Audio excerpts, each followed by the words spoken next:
श्री हरि भगवत कृपा। दुख में भगवत कृपा।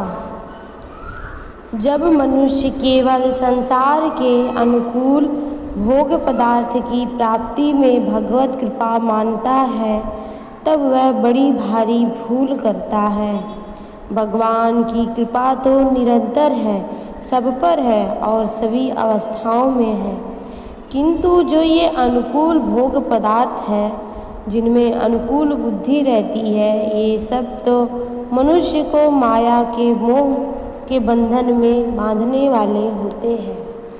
माया के मोह में बांधकर जो भगवान से अलग रखकर देने वाली चीज़ है, उसकी प्राप्ति में भगवत कृपा मानना ही गलती है। पर होता यह है कि जब मनुष्य भगवान का भजन करता है, भगवान के नाम जप करता है, रामायण और गीता आदि का पाठ करता है और संसार के भोगों की प्राप्ति में जरा सी सफलता प्राप्त होती है, तब वह ऐसा मान लेता है कि मेरी यह कामना पूरी हो गई, मुझे यह लाभ हो गया। ऐसे पत्र मेरे पास बहुत आते हैं और मैं उन्हें प्रोत्साहित भी करता हूँ, परंतु यह चीज़ बड़ी गलत है। जहाँ मनुष्य अनुकूल भोगों में भगवान की कृपा मानता है, वहाँ प्रतिकूलता होने पर वह उल्टा ही सोचेगा। वह कहेगा, भगवान बड़े निर्दयी हैं, भगवान की मुझ पर कृपा नहीं है। अधिक क्षोभ होगा तो वह कह बैठेगा कि भगवान न्याय नहीं करते। इससे भी अधिक और क्षोभ होगा तो वह यहाँ तक कह देगा कि भगवान है ही नहीं, यह सब कोरी कल्पना है। भगवान होते तो इतना भजन करने पर भी ऐसा क्यों होता, यूँ कहकर वह भगवान को अस्वीकार कर देता है। इसलिए अमूक स्थिति की प्राप्ति में भगवत कृपा है, यह मानना ही भूल है। पहले पहले जब मनुष्य को सफलता मिलती है, तब तो उसमें वह भगवान की कृपा को भूल जाता है। फिर तो वह अपनी कृति को एवं अपने ही अहंकार को प्रधानता देता है। अमुक कार्य मैंने किया, अमुक सफलता मैंने प्राप्त की, इस प्रकार वह अपनी बुद्धि का, अपने बल का, अपने चतुराई का, अपने कला कौशल का घमंड करता है, अभिमान करता है। भगवान को भूलकर वह अपने अहंकार की पूजा करने लगता है। सफलता मैंने प्राप्त की है, मैंने विजय प्राप्त की है, मैंने अमूक सेवा की, मैंने राष्ट्र का निर्माण किया, मैंने राज्य, देश तथा धर्म की रक्षा की। इस प्रकार सर्वत्र प्रत्येक कार्य में अपना अहम लगाकर वह अहम का पूजक तथा प्रचारक बन जाता है। और जब इस अहम की मैं पूजा की नहीं होती, उसमें किसी प्रकार का किंचित भी व्यवधान उपस्थित होता है, तब वह बौखला उठता है, दल बनाता है और परस्पर दलबंदी होता है। राग, द्वेष एवं शत्रुता का वायुमंडल बनता है और बढ़ता है। मनुष्य जब ऐसी किसी प्रवाह में बढ़ने लगता है, तब वह भगवान दया करके ब्रेक लगाते हैं, उसे उस पतन के प्रवाह से लौटाने के लिए भगवान की कृपा करते हैं। श्री भागवत में आया है, बल की शक्ति बढ़ी, बलि विश्व विजयी हो गए, देवताओं की शक्ति क्षीण हो गई, देवता भयभीत होकर छिप गए। बलि का प्रताप सूर्य संपूर्ण विश्व पर छा गया। बलि भगवान के भक्त थे, वे भगवान की कृपा मानते थे, पर बलि के मन में भी अपने इस विषय का अहंकार तो आया ही। उसमें निमित्त चाहे जो कुछ बना हो, पर भगवान ने बलि पर कृपा की। बलि का सारा राज्य हरण कर लिया, बलि का सारा ऐश्वर्य हरण कर लिया। उक्त प्रसंग में यह प्रश्न हो सकता है कि बलि के साथ भगवान ने ऐसा क्यों किया। स्पष्ट उत्तर है कि भगवान ने बलि पर कृपा करने के लिए ऐसा किया। भगवान ने उन पर यह कृपा किस लिए की? दयामय भगवान ने उन पर अपनी कृपा वृष्टि इसलिए की कि बलि को जो अपने राज्य का, विजय का अहंकार हो गया था, उनका मोह इस प्रकार बढ़ता रहता तो पता नहीं बलि क्या कर बैठते। भगवान को भूलकर बलि कुछ कर न बैठे। बलि का ऐश्वर्य, विजय, मद न रहे, बलि भगवान की ओर लग जाए, इसलिए भगवान ने बलि पर कृपा की। बलि ने स्वयं इसे स्वीकार किया है। यह बात समझने में आदमी कठिन है कि बलि का राज्य ले लिया, उनका सर्वनाश कर दिया, इसमें क्या कृपा की, पर सचमुच भगवान ने उन पर बड़ी कृपा की है। बलि के पितामह भक्तराज प्रहलाद ने वहाँ भगवान की स्तुति करते हुए कहा, प्रभो, आपने ही बलि को ऐश्वर्यपूर्ण इंद्रत्व दिया था, आज आपने उसे छीनकर इस पर बड़ी कृपा की है। आपकी कृपा से आज यह आत्मा को मोहित करने वाली राजश्री से अलग हो गया है। लक्ष्मी के मद में बड़े बड़े विद्वान मोहित हो जाते हैं। ऐसी लक्ष्मी को छीनकर महान उपकार करने वाले समस्त लोगों को महेश्वर, सबके अंतर्यामी तथा सबके परम साक्षी आप श्री नारायण देव को मैं नमस्कार करता हूँ। भागवत 8:22। जब भगवान किसी पर इस प्रकार कृपा करते हैं तब उसके ऐश्वर्य का विनाश कर देते हैं। एक बार तो वह दुखी हो जाता है। इसी प्रकार जिसकी सम्मान की वृद्धि हो जाती है, भगवान उसका अपमान करवा देते हैं, लाछित कर देते हैं, जिससे वह मान की माया से छूटकर भगवान की ओर बढ़े। जितनी भी इस प्रकार की लीलाएं होती हैं, सब में भगवान की कृपा ही हेतु होती है। जो बढ़ रहा है वह भगवान को मानेगा ही क्यों। जब तक जगत में सफलता होती है तब तक मनुष्य बुद्धि का अभिमान करता ही है, और इसलिए भगवान तथा धर्म दोनों ही उससे दूर हो जाते हैं। वह मोह बस अपने लिए असंभव और अकर्तव्य कुछ भी नहीं मानता। मैं चाहे जो कर सकता हूँ, कौन बोलने वाला है। किसी की जगत में शक्ति है जो मेरी उन्नति में बाधा दे सके, यूँ वह बहकने लगता है। पर भगवान की कृपा से ऐसी स्थिति उत्पन्न हो जाती है जो उसकी सारी सफलता को चूर कर देती है। तब वह फिर भगवान की ओर देखता है। जब तक मनुष्य को संसार का आश्रय मिलता है तब तक वह भगवान की ओर ताकता भी नहीं। जब तक उसकी प्रशंसा करने वाले, उसे आश्रय देने वाले उसकी बुरी अवस्थाओं में भी कुछ भी मित्र बंधु बांधव रहते हैं, तब तक वह उन्हीं की ओर देखता है। द्रौपदी के चीर हरण का प्रसंग देखिए। भगवान की ओर उसने तब तक नहीं देखा, तब तक उसने भगवान को नहीं पुकारा जब तक उसे तनिक भी किसी की आशा बनी रही। वह उनकी ओर ताकती रही। उसने पांडवों की ओर देखा, द्रोण की ओर देखा, विदुर की ओर देखा और देखा पितामह भीष्म की ओर। उसे आशा थी ये मुझे बचा लेंगे, किंतु वह जब सब ओर से निराश हो गई, उसे कहीं किंचित भी आश्रय नहीं रह गया, तब उसने निराश्रय के आश्रय और निर्बल के बल भगवान का स्मरण किया। और भगवान को आते कितनी देर लगती है। जहाँ अनन्य भाव से करुण आह्वान होता है, हुआ कि वे भक्त वत्सल प्रभु दौड़ पड़े। सारे जगत के अपनत्व, प्रभुत्व, बंधुत्व आदि के प्रति मनुष्य की ममता जब नहीं छूटती, तब भगवान कृपा करके ऐसी स्थिति उत्पन्न कर देते हैं जिससे उसे उनसे मुक्ति मिल जाए। उस ममता के बंधन से छूटने के लिए वह विवश हो जाए, और जब उस ममता से वह छूटता है तब उसकी आंखें खुलती है और वह सोचता है कि मैं धोखा खा रहा था। मुझे मेरा मेरा करने वाले सब पराये रहे, सब समय धोखा ही देने वाले रहे। संसार का यह नियम ही है कि संसारिक लोग सफलता के साथ चलते हैं और असफलता की गंध आते ही सब के सब धीरे से सरक जाते हैं। फिर ढूंढने पर भी उनका पता नहीं चलता। सुख में जो प्रगाढ़ मैत्री का प्रदर्शन करता था, तब वैसा प्रेम नहीं दिखता। उस समय केवल भगवान ही दिखते हैं और वे बड़े ही मधुर एवं स्नेहपूर्ण शब्दों में कहते हैं, भाई निराश मत हो, मेरे पास आओ। सच बात तो यह है कि अपने परम सुखद अंक में लेने के लिए ही ऐसा करते हैं, अपनाने के लिए ही वे उसे जगत से निराश करते हैं। फिर भी हम भूल करते हैं। धन में, मान में, कीर्ति, जगत में प्रत्येक सफलता भगवान की कृपा का अनुभव करें, यह अच्युतम है। किंतु दीनता, दुख, अभाव, अकीर्ति और असम्मान की स्थिति में हमें उनकी मधुर मंगलमय कृपा का विशेष अनुभव करना चाहिए। एक विधवा बहन है, अच्छे घर की है, भगवान की प्रेमी है, भजन करती है। उन्होंने बताया कि मैं परिवार में रहती, मेरे बाल बच्चे होते, देवरानियाँ जेठानियों की भांति मैं वस्त्राभूषण पहनती, इस प्रकार मैं संसार में रम जाती।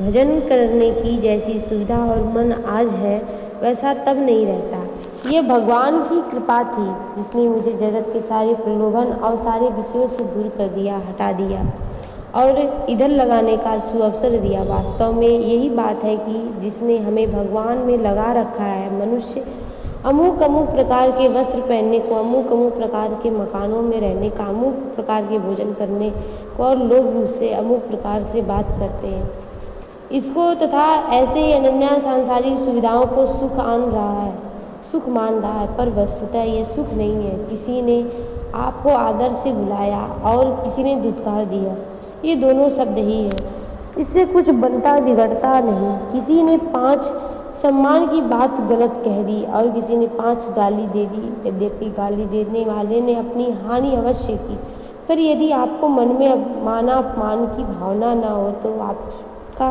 उससे कुछ नहीं बिगड़ा।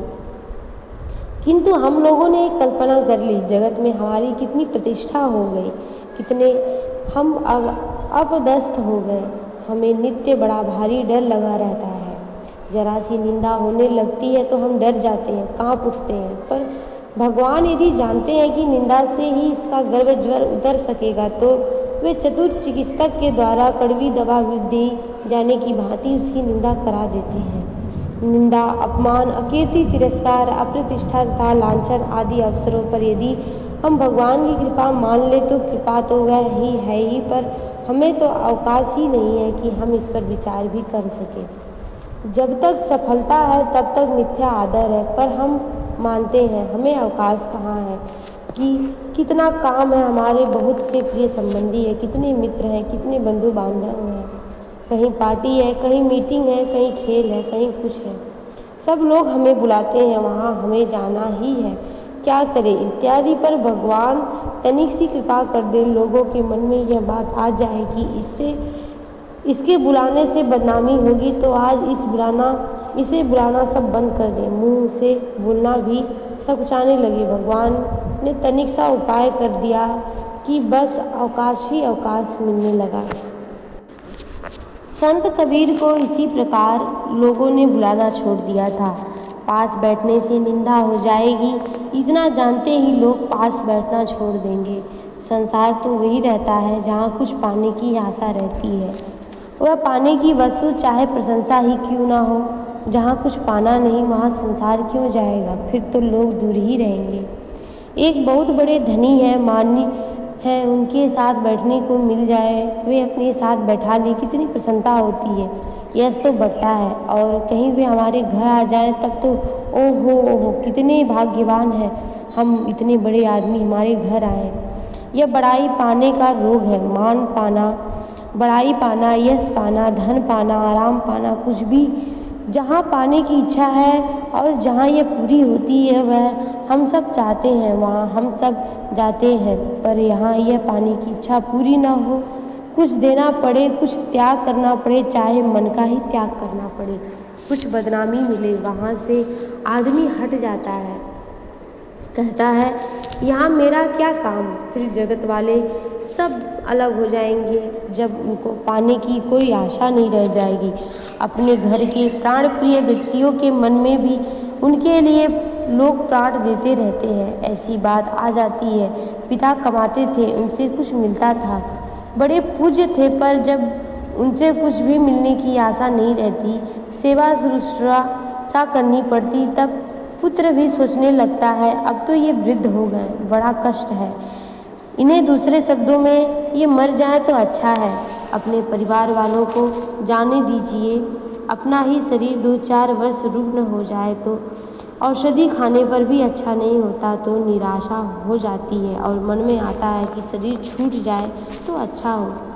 साथ रहने वाले मित्र बंधु बांधव तरह तरह की बातें कहने लगते हैं, घर नरक हो गया, रहना तो यही है, क्या किया जाए, बड़ा दुख है। वे लोग उसके साथ रहने में सुख नहीं मानते। उस समय मित्रता नहीं रह जाती, बंधुता विलीन हो जाती है, सारा प्रेम और सारी आत्मीयता हवा हो जाती है। ऐसा अवसर भगवान मनुष्य को चेतने के लिए ही देते हैं। भगवान क्या करते हैं, मनुष्य जिसे जिसे सुख को सामग्री बना मानता है उसे मिटा डालते हैं। सुख की सारी सामग्रियों को तहस नहस कर डालते हैं, और जहाँ सुख की सामग्री मिटी कि सब झंझट मिटा। जहाँ तक चील की चोंच में मांस का टुकड़ा है, वहीं तक कौवे चील के उसके पीछे पीछे दौड़ते हैं। जहाँ मांस का टुकड़ा गिर गया उससे दूर भागे। जगत की वस्तुएं मांस के टुकड़े की तरह है और सारे मनुष्य कौवे की तरह है। भागवत में आता है, अवधूत ने चील से यही शिक्षा ली, मान नहीं रहे, धन नहीं रहे हैं, स्वास्थ्य नहीं रहे, यश नहीं रहे, मकान नहीं रहे, नौकर चाकर नहीं रहे, खाने को न रहे तो फिर कौन पास आएगा। पर यदि कोई बुद्धिमान हो तो निश्चय ही सोचेगा कि भगवान ने कितनी कृपा की कि मेरे जितने गिरने के अवसर थे सबको हटा लिया। श्री भागवत में नल कुबेर और मणिग्रीव की कथा आती है।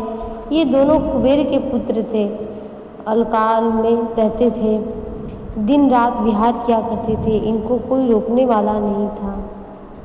यौवन, धन, संपत्ति, प्रभुत्व और अविवेक, इन चारों में से एक भी हो तो अनर्थ का कारण होता है, पर जहाँ ये चारों साथ हो जाए वहाँ तो फिर कहना ही क्या है।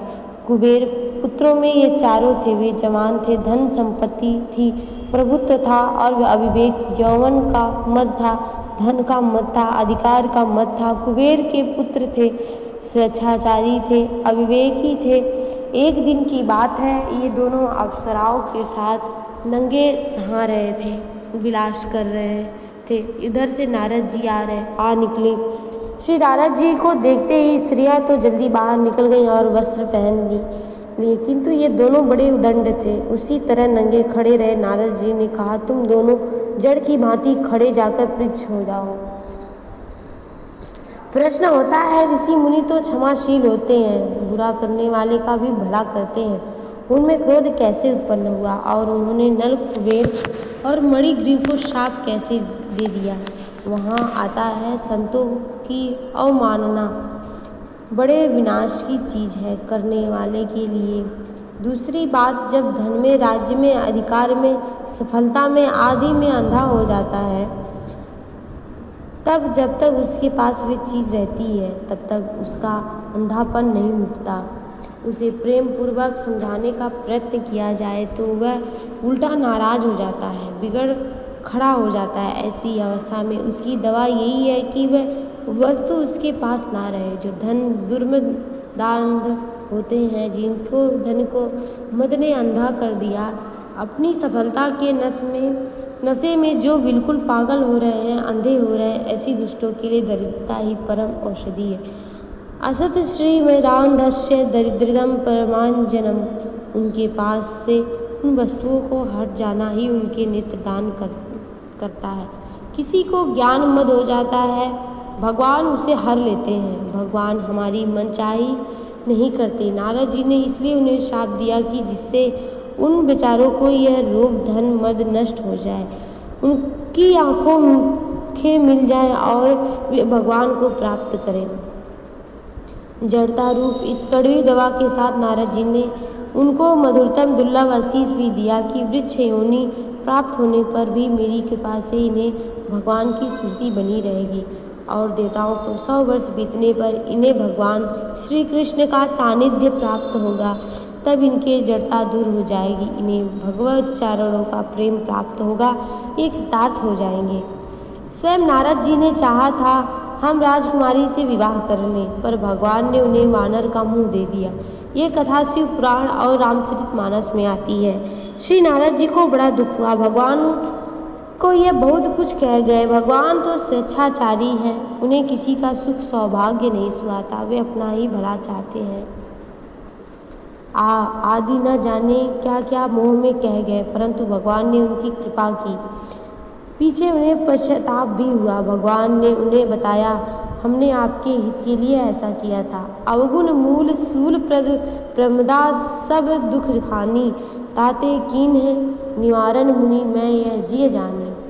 आप सरीखे विरक्त के लिए स्त्री सारे अवगुणों की जड़, सूल प्रद तथा समस्त दुखों की खान है। यही मन में विचार कर मैंने आपका विवाह नहीं होने दिया। भगवत कृपा का यह विलक्षण भाव देखकर नारद जी का शरीर रोमांचित हो गया। नेत्रों में प्रेम तथा आनंद के अश्रु छलक उठे। मुनि तन पुलक नयन भरी आए।